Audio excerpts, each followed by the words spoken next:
On a hot Monday morning in Lagos, the classroom of Class 5B at Unity Primary School buzzed with excitement.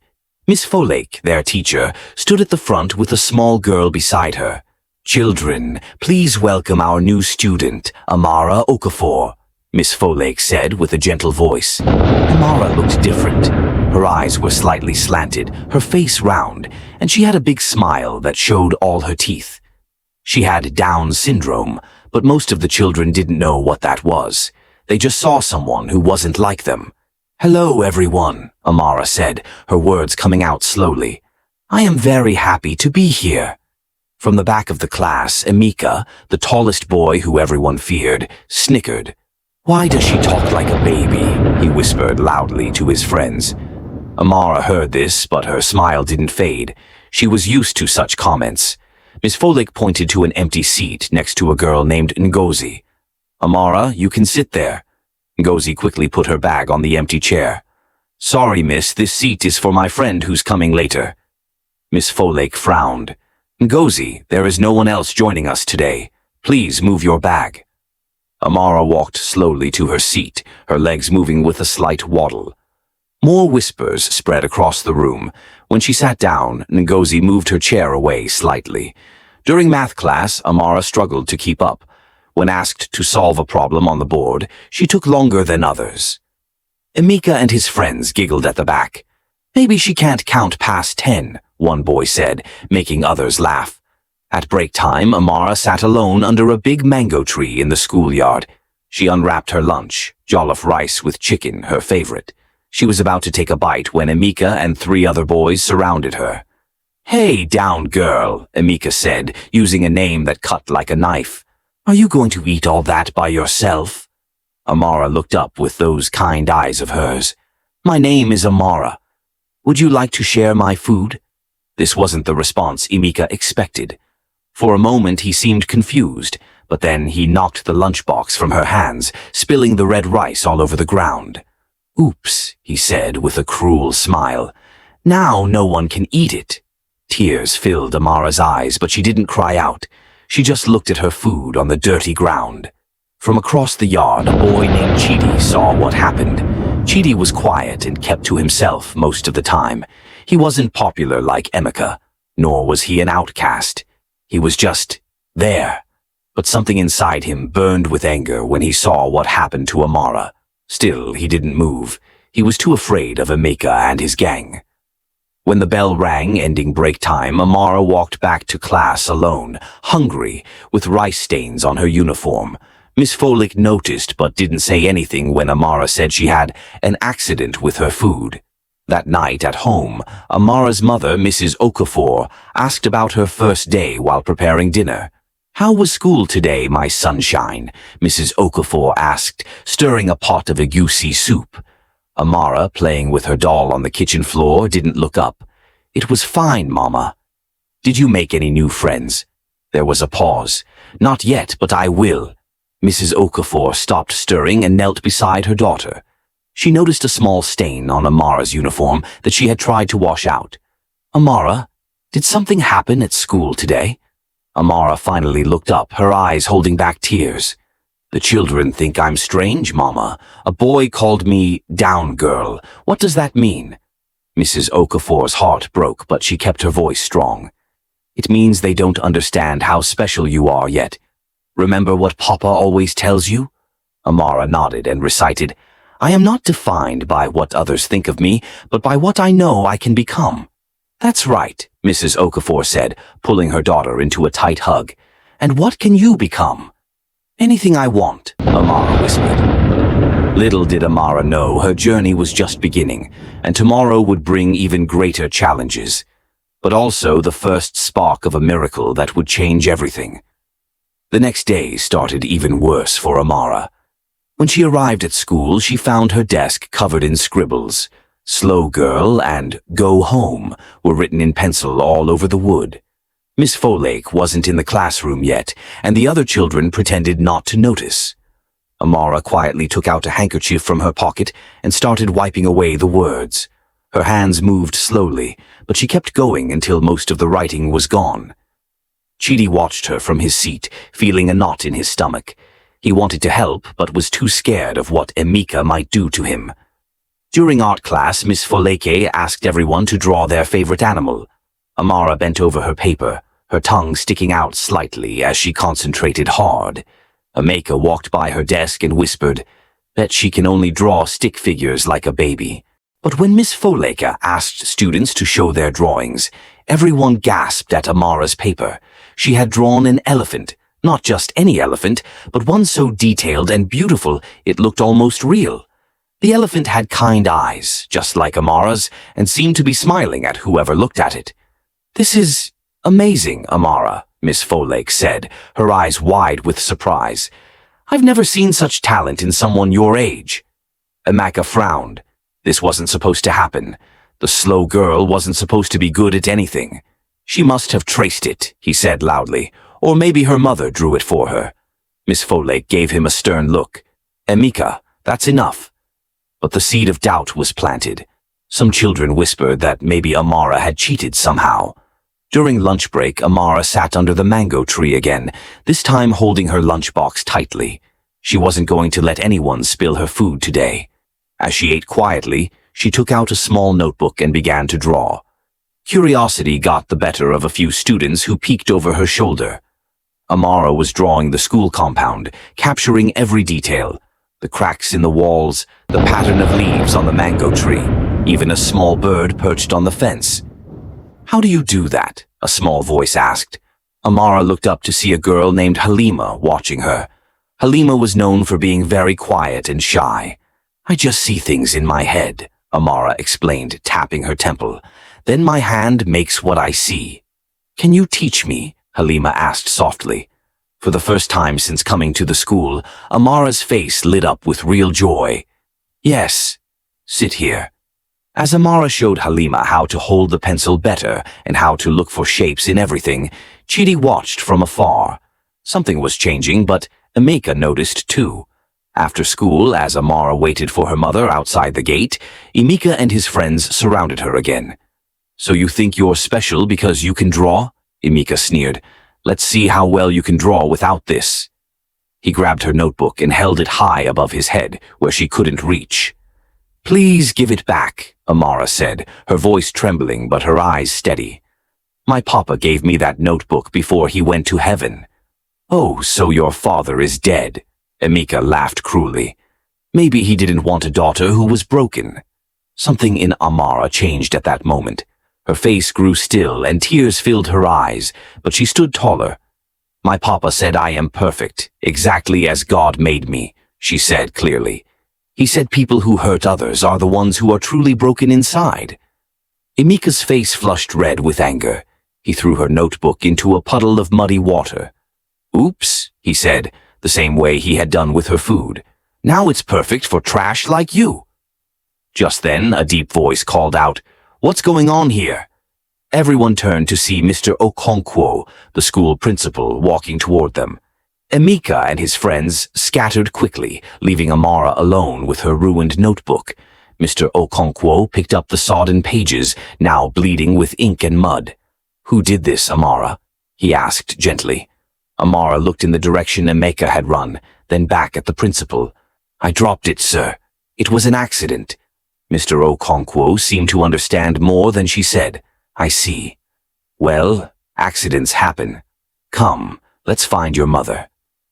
As they walked away, Chidi, who had seen everything from behind a tree, felt shame wash over him like a heavy rain. Why couldn't he be brave like Amara? Why didn't he stand up for her? That night, Amara sat on her bed as her mother tried to dry the pages of her notebook. Most of the drawings were ruined, the pencil lines smudged beyond recognition. "I can get you a new notebook, Sunshine," Mrs. Okafor said. Amara shook her head. "It won't be the one Papa gave me." "Your Papa would be so proud of how brave you're being," her mother said, sitting beside her. "But Amara, you must tell me the truth about what's happening at school." And so, finally, Amara told her mother everything, about Emeka and his friends, about the name-calling, about how no one wanted to sit with her except for Halima today. Mrs. Okafor held her daughter close. "Tomorrow I will speak with your teacher." "No, Mama," Amara said urgently. "That will make it worse. Please, I want to handle this myself." "But how, my child?" Amara thought for a moment, then smiled slightly. "With my drawings, I have an idea." The next morning, Amara arrived at school with a new notebook, not as special as the one from her father, but it would do. She also carried a large folder filled with paper. When she entered the classroom, the usual whispers started, but she held her head high. Miss Folake wasn't there yet, and Emeka took the opportunity to stand in front of Amara's desk. "Got a new notebook already? Maybe I should help you make it match the old one," he threatened. But before he could reach for it, the classroom door opened, and Miss Folake walked in, followed by Mrs. Okafor. Amara's eyes widened in surprise, and a little fear. She had asked her mother not to come. "Good morning, children," Miss Folake said. "Today we have a guest. This is Mrs. Okafor, Amara's mother. She is an art teacher at the university, and she has kindly offered to give us a special art lesson today." Emeka slunk back to his seat, glaring at Amara. Mrs. Okafor smiled at the class. "Hello, everyone. Before we start our art lesson, I want to tell you a story about my daughter." Amara sank lower in her seat, her face burning with embarrassment. "When Amara was born," Mrs. Okafor began, "the doctors told us she had something called Down syndrome. They told us she might never read properly or write or do many things other children do." The classroom was completely silent now, all eyes on this tall, elegant woman. "But my husband, before he passed away, said something I never forgot. He said, 'Our daughter is not a mistake. She is a masterpiece that took a different shape.'" Mrs. Okafor walked around the classroom, looking each child in the eye. Amara learned to read when she was 5. She learned to write poetry when she was 6. And as some of you have seen, she draws better than many adults I know. She stopped at Emeka's desk. She also has something many people lack, a kind heart that doesn't need to step on others to feel big. Emeka looked down at his desk, unable to meet her gaze. "Today," Mrs. Okafor continued, "we're going to learn about different kinds of minds and how each one has special gifts." For the next hour, Mrs. Okafor showed the class pictures of famous buildings designed by architects with autism, music written by composers with dyslexia, and inventions created by scientists with various learning differences. "And now," she said finally, "Amara would like to share something with you." Amara stood up nervously and walked to the front of the class. She opened her folder and began passing out papers to each student. They were drawings, a different one for each child in the class. For Halima, there was a beautiful drawing of her reading a book under the mango tree, looking peaceful and wise. For Miss Folake, a portrait showing her smiling kindly at her students, with little hearts around her. Even for Emeka, Amara had created something special, a drawing of him standing tall and strong, but with his hand reaching out to help someone smaller. It showed not who he was, but who he could be. "I made these last night," Amara explained, her voice gaining strength with each word. "I drew each of you the way I see you, not just your face, but the good things inside you that maybe you don't see yourself." The children stared at their portraits in stunned silence. Nobody had ever seen themselves this way before, as beautiful, kind, strong, smart. Even the bullies looked at their drawings with wonder, seeing versions of themselves they hardly recognized. "Even when you're mean to me," Amara continued, "I can still see good things in you. My papa taught me that everyone has light inside them, even when clouds cover it up." Chidi looked at his drawing. Amara had depicted him as a lion, brave and protective, but he knew he hadn't been brave at all. Shame washed over him again. After school that day, something unusual happened. Several children, including Halima, asked Amara if she wanted to play with them. For the first time, she didn't have to sit alone. But not everyone was convinced. Emeka and some of his friends stood at a distance, watching with narrowed eyes. "She thinks she can win everyone over with some stupid drawings," Emeka muttered. "Tomorrow they'll see what happens to teachers' pets." What Emeka was planning, no one knew. But the dark look in his eyes promised that Amara's troubles were far from over. That night, Amara showed her mother the drawing she had kept for herself. A picture of her father drawn from memory, his kind eyes and warm smile perfectly captured on paper. He would be so proud of you, Mrs. Okafor whispered, hugging her daughter tight. Do you think my plan is working, Mama? Amara asked. What plan is that, Sunshine? Amara smiled mysteriously. You'll see. It needs one more day. Thursday morning arrived with heavy rain clouds hanging over Lagos. Inside Unity Primary School, a different kind of storm was brewing. Amara arrived early to find Chidi waiting by the classroom door, looking nervous. Amara, he said quickly, be careful today. Emeka is planning something bad. Before she could ask what he meant, the bell rang and other students began filling the hallways. Chidi disappeared into the crowd, leaving Amara worried but determined. When she entered the classroom, everything seemed normal at first. Miss Foleke was writing the day's schedule on the board, and students were settling into their seats. But when Amara sat down, she heard strange laughter. She soon discovered why. Someone had poured glue all over her chair during the night. Now her uniform was stuck to the seat, and a large wet stain spread across the back of her dress. Looks like the baby wet herself, Emeka called out, making several children laugh. Miss Folake rushed over. Who did this? She demanded, her voice sharp with anger. No one answered. Amara fought back tears as Miss Folake helped her up, the fabric of her uniform making an awful ripping sound as it came unstuck from the chair. I need to call your mother to bring you fresh clothes, Miss Folake said gently. No, Amara said firmly. I have my PE uniform in my bag. I can change into that. Miss Folake seemed surprised by Amara's determination, but nodded. All right then, go change, and I'll deal with the class. While Amara was in the bathroom changing, Miss Folake gave the class a stern lecture about kindness and respect. But Amara knew lectures rarely changed hearts. When she returned in her PE uniform, she held her head high despite the whispers and giggles. She sat at a different desk that Miss Foleke had prepared for her. For morning lessons, Amara paid perfect attention, answering questions when called upon, even helping Halima with a difficult math problem. Some students were starting to look at her differently now, with curiosity instead of mockery, but Emeka wasn't finished. During science class, when the students were paired up for an experiment, he deliberately knocked over Amara and Halima's project, spilling water all over their work. Clumsy down girl, he muttered. Can't even keep a cup straight. This time, something unexpected happened. Halima, who rarely spoke above a whisper, stood up straight and looked Emeka in the eye. Her name is Amara, Halima said firmly, and you knocked it over on purpose. I saw you. Emeka's face darkened. Are you calling me a liar? Yes, came another voice. Everyone turned to see Chidi standing up from his seat. We all saw you, Emeka. Stop being mean to her. Emeka looked around, expecting support from his friends, but they looked uncomfortable now. What's wrong with all of you? He demanded. She's a freak. Why are you defending her? Because she's nice, said one girl. And she draws amazing pictures, added another boy. And she helped me with my reading yesterday, said a third student. Miss Folake stepped forward. Emeka, I'd like to see you outside, please. As Emeka followed the teacher out, the classroom buzzed with conversation. For the first time, students were openly talking about how they felt about the bullying they had witnessed, some admitting their shame for not speaking up sooner. When it was time for lunch, Amara unwrapped her food under the mango tree as usual, but today she wasn't alone. Halima sat beside her, and then Chidi joined them, and soon 5 other children were sitting in a circle with her.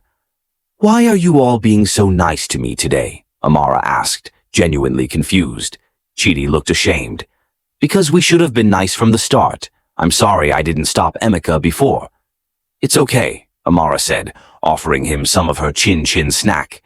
Being brave is hard sometimes.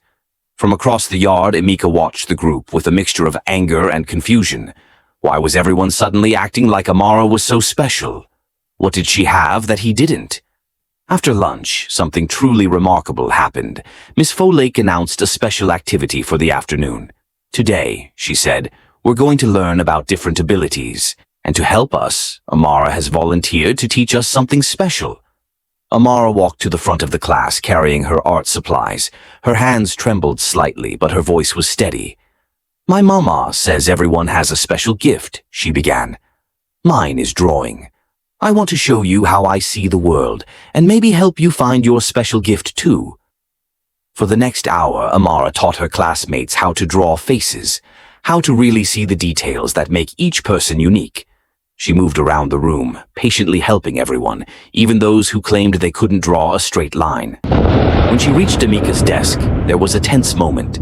The whole class held their breath. Would he reject her help? Make fun of her? Emika stared at his paper where he had been trying unsuccessfully to draw a face. It looked nothing like what Amara had shown them.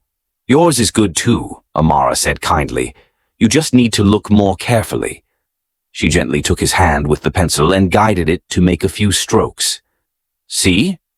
Now the eye looks real." Something in Emika's expression changed. A flicker of wonder, then shame, then something like gratitude. At the end of the day, as students were packing to go home, Emika approached Amara's desk. The classroom went quiet. "I'm sorry," he said, the words clearly difficult for him. "About your notebook, and the chair, and everything." Amara looked up at him, her eyes meeting his directly. "Why were you so mean to me, Emeka?" The question caught him off guard. He expected her to either accept his apology or reject it, not to ask him to explain himself. "Because," he started, then stopped. The truth was hard to say. "Because my little brother has autism and kids at his school bully him all the time. I couldn't stop them, so I don't know why I did the same thing to you. It was wrong." Tears filled his eyes, surprising everyone, including himself. Amara stood up and did something no one expected. She hugged him. "Now you can be brave for your brother," she whispered, "and teach those other kids what you learned here." The next morning, something miraculous happened at Unity Primary School. When Amara arrived, she found Emika waiting at the gate, not to bully her, but to carry her bag. Chidi was there too, along with Halima and several other students, all smiling and calling her name. In class, Miss Folake announced a new project. "Thanks to Amara's talent and Mrs. Okafor's help, we're going to create a mural for our school, one that shows how all different kinds of people make our community beautiful." Over the next few weeks, the mural took shape on the wall of the school hall. A colorful masterpiece showing children of all abilities, playing together, learning together, and helping each other. At the center of the mural was a girl with Down syndrome, teaching another child how to draw. On the day of the mural's unveiling, the entire school gathered in the hall. The principal, Mr. Okonkwo, stood before the covered wall with Amara beside him. "This mural," he said, "represents more than just beautiful art. It represents a change in how we see each other. One student showed us that our differences are not weaknesses, they are gifts to be shared." As the cloth was pulled away to reveal the mural, gasps and applause filled the hall. Parents, teachers, and students stood in awe of what Amara and her classmates had created. Mrs. Okafor, standing at the back of the hall, wiped tears from her eyes as she watched her daughter become the center of a crowd of admiring friends. Emika stood beside Amara, no longer the bully, but now her fiercest protector. "No one will ever be mean to you again," he promised. "Not while I'm here." Amara smiled, that big, beautiful smile of hers. "And I'll help you teach your brother to draw too," she replied, "so he can show his bullies how special he is." In the days that followed, something changed at Unity Primary School. Children who were once excluded for being different were now included in games and activities. Students who needed extra help received it without mockery. Even children from other classes would come to Amara for drawing lessons during break time. The girl with Down syndrome, once bullied and alone, had indeed silenced the whole school, not with fear or power, but with the simple strength of kindness, talent, and forgiveness. And in that silence, a new kind of voice emerged, one that spoke of acceptance, respect, and the beauty that comes when we see the gifts in every person. Amara had taught them all that the true measure of a person isn't in how they look or how quickly they learn, but in the light they bring to others. And her light, once hidden by the shadows of bullying, now shone brightly enough to guide them all.